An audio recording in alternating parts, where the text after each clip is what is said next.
Moyo babathini nane benzwe vasina nungo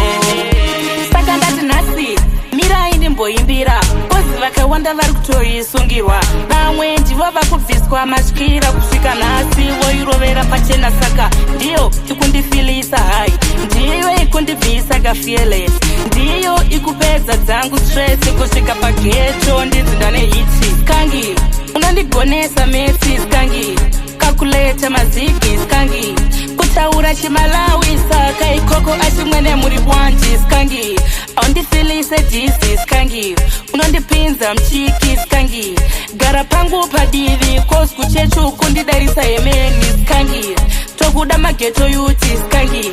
everyday kunge bati skangi wandipa makwesheni kusvika pakuti mwari makasika sei skangi skangi uri skange ndiwe uri kupisa patonazi ndiwe uri kuwatisa marukazi ndiwe yangu one best friend sawira mkuru ndilebo black kana takadaro zitori seti ndimi mega mondibvisa nyadzi kusvika nhasi ndakusimudza saka ndati nhasi mirai ndimboimbira kozi vakawanda vari kutoisungirwa vamwe ndivo vakubviswa masvikira kusvika nhasi voirovera pachena saka ndiyo ikundifilisa hai ndiyo ikundibvisa kafearless ndiyo ikupedza dzangu stress kusvika pageto ndidzinda nehiti skangi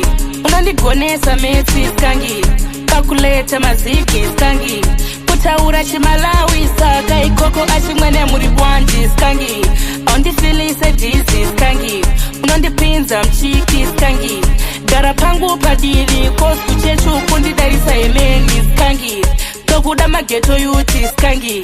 everyday kunge bati skangi wandipa makwesheni kusvika pakuti mwari makasika sei skangi skangi uri skange ndiwe uri kupisa patonazi ndiwe uri kuwatisa marukazi ndiwe yangu one best friend sawira mkuru ndilebo black kana takadaro zitori seti ndimi mega mondibvisa nyadzi kusvika nhasi ndakusimudza saka ndati nhasi mirai ndimboimbira kozi vakawanda vari kutoisungirwa vamwe ndivo vakubviswa masvikira kusvika nhasi voirovera pachena